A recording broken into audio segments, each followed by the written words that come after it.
Hello అండి అందరికీ. నిన్న ఈవినింగ్ మేము ఫస్ట్ షో సినిమాకి వెళ్ళామండి. సంక్రాంతికి వస్తున్నామనే సినిమాకి వెళ్ళాము. చూడండి సినిమా థియేటర్కి వచ్చాము. ఇక్కడ తెలిసిన వాళ్ళు కలిశారు, అంటే మా పాప వాళ్ళ ఫ్రెండ్స్ వాళ్ళ మమ్మీ అందుకు కలిశారు. ఇక్కడ వాళ్ళతో కాసేపు మాట్లాడాము. అంటే కొంచెం ఇంకొక 5 minutes టైం ఉంది, మా వారు రాలేదు, అందుకని మేము ఇక్కడనే వెయిట్ చేస్తూ ఉన్నాము. ఇప్పుడిప్పుడే వస్తున్నారండి పబ్లిక్ ఇంకా, కానీ 3 weeks అవుతున్నా కూడా ఫుల్ పోతుందండి థియేటర్. అసలు టికెట్స్ దొరకట్లేదు, అంత ఫుల్ పోతుంది థియేటర్. ఇక్కడ మేము లోపలికి ఎంట్రీ అయ్యాము. ఇంకా చూడండి థియేటర్ ఇలా ఉంది, కానీ చాలా నీట్గా ఉంటుందండి ఈ థియేటర్ మాత్రం.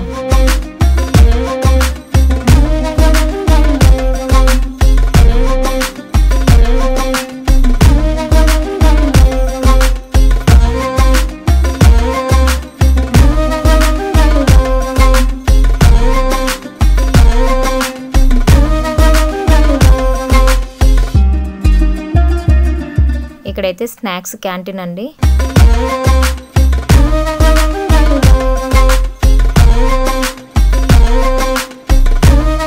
ఇక్కడ రోడ్డు వ్యూ చూడండి, పైనుంచి వ్యూ చూడండి, రోడ్డు మీద ట్రాఫిక్ ఎలా ఉందో చూడండి.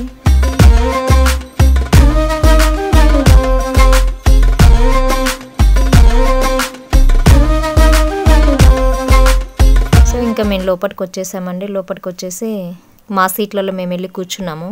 మా అబ్బాయి ఏమో మా ఆయన కోసం బయట ఎదురు చూస్తున్నాడు. సో వాళ్ళిద్దరు మళ్ళీ తర్వాత వచ్చారు. నేను పాప అయితే ముందు వెళ్ళాము. మేము బాల్కనీలో కూర్చున్నాము. చూడండి సినిమా స్టార్ట్ అయిపోయింది. ఇంకా విక్టరీ వెంకటేష్.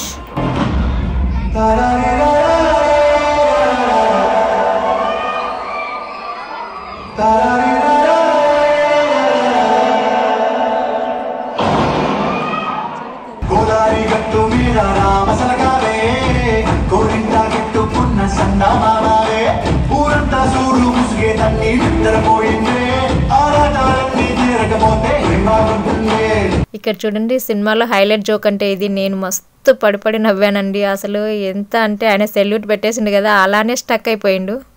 ఏంటి అంటే సో న్యాచురల్గా తీశారండి. చాలా బాగా చేశారు వెంకటేష్ గారు యాక్టింగ్ ఇందులో. ఎందుకంటే ఏజ్ ఎఫెక్ట్ అన్నట్టు చూపిస్తున్నాడు, అంటే ఆయన ఏజ్కి తగ్గట్టు సినిమాలు తీస్తున్నాడు అనమాట. చాలా ఎంటర్టైన్గా ఉందండి సినిమా. ఎవరైనా చూడని వాళ్ళు ఉంటే చూడండి. చూడండి అసలు జోక్స్ ఎలా ఉన్నాయో, అక్కడక్కడ ఒక బిట్స్ జాయిన్ చేస్తాను నేను. సినిమా మొత్తం చాలా కామెడీగా ఉందండి, చాలా బాగుంది. చాలా రోజుల తర్వాత నేను చాలా మంచి సినిమా చూసాను అనుకుంటున్నాను. ఇంటర్వెల్ అయిందండి. ఇంటర్వెల్ అయిన తర్వాత మేము స్నాక్స్ తెచ్చుకొని తిన్నాము.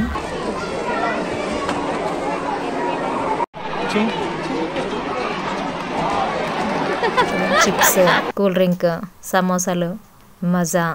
నేను మజా తాగుతాను. వీళ్ళందరేమో ఇంకా పిల్లలు ఉంటారు కదా, అసలు ఇంకా మా పాప ఏం ఊరుకోదు. ఇప్పుడు ఏవో ఒకటి కావాలి మా పాపకి.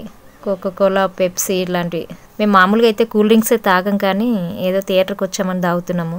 చూడండి థియేటర్ చూడండి ఎంత బాగుందో. ఇప్పుడు పబ్లిక్ లేరు కదా, లైట్స్ వేసారు కాబట్టి చాలా బాగా కనిపిస్తుంది. కానీ థియేటర్లో ఏంటోనండి, ఏసీకి ఒక పర్ఫ్యూమ్ యాడ్ చేస్తారండి. ఎంత బాగా స్మెల్ వస్తుందంటే అంత ప్లజెంట్గా ఉంటుందండి థియేటర్. నీట్గా ఉంటుంది, అలాగే ఆ స్మెల్ కూడా చాలా బాగుంటుంది. చాలా నీట్గా మెయింటైన్ చేస్తున్నారండి వీళ్ళు. ఇంటర్వెల్ తర్వాత మళ్ళీ సినిమా స్టార్ట్ అయిందండి. కానీ చాలా బాగుందండి సినిమా అయితే మాత్రం. సినిమా రిలీజ్ అయిన వెంటనే వెళ్తే, మనం ఫస్ట్ డే సెకండ్ డే వెళ్తే పుష్ప సినిమాకి ఇన్సిడెంట్ జరిగింది కదండి, అలా జరగకుండా ఉండాలంటే ఇట్లా మనం ఫ్రీగా ఉన్న టైంలో వెళ్తే బాగుంటుంది. ఇప్పుడు 3rd week అయినా సరే ఇంత ఫుల్ పోతుందండి థియేటర్ మొత్తము. అంటే సినిమా చాలా బాగుంది. ఎప్పుడైనా సరే ఫస్ట్ డే సెకండ్ డే పోకోకుండా మనలాంటి ఫ్యామిలీస్ కొంచెం లేట్గా వెళ్తేనే బాగుంటుందండి. ప్రశాంతంగా సినిమా చూడొచ్చు, కొంచెం తొక్కిసలాట కూడా ఉండదు. ఇంకా అది కాదు అనుకుంటే ఇంట్లో ఓటీటీలో చూస్తే ఇంకా బాగుంటుంది. కాకపోతే అప్పుడప్పుడు ఇలా వెళ్తే పిల్లలకు కూడా ఎంటర్టైన్గా ఉంటుంది కదా, కొంచెం మైండ్ పీస్ఫుల్గా ఉంటుంది. ఏదైనా ఫ్యామిలీ టైప్ సినిమాలకి తీసుకెళ్తే పిల్లలని వాళ్ళు కూడా ఎంజాయ్ చేస్తారు.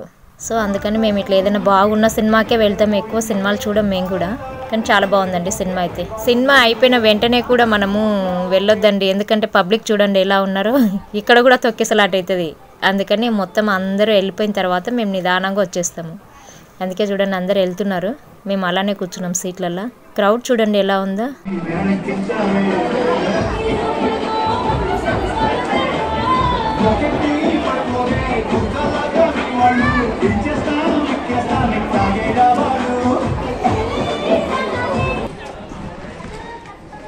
చూడండి అందరు వెళ్ళిపోయారు. ఇంకా మేమైతే లాస్ట్లో దిగుతున్నాము. ఇదండి ఈరోజు మేము సినిమాకి వెళ్ళిన వ్లాగ్. చాలా బాగుందండి సినిమా. ఎవరైనా చూడని వాళ్ళు ఉంటే వెళ్ళి చూడండి. చాలా కామెడీగా ఉందండి. కొంచెం సేపు మైండ్ రిలాక్స్ అవుతుంది ఇలాంటి సినిమాలు చూస్తే మనము. ఎందుకంటే ఎప్పుడు ఏదో కొట్టుకునేటివి నరుక్కునేటివి అలాంటివి కాకోకుండా ఇలాంటి సినిమాలు చూస్తే కొంచెం మైండ్ కూడా ప్లెజెంట్గా ఉంటుంది. నాకైతే చాలా బాగా నచ్చింది సినిమా. ఓకే అండి, బాయ్.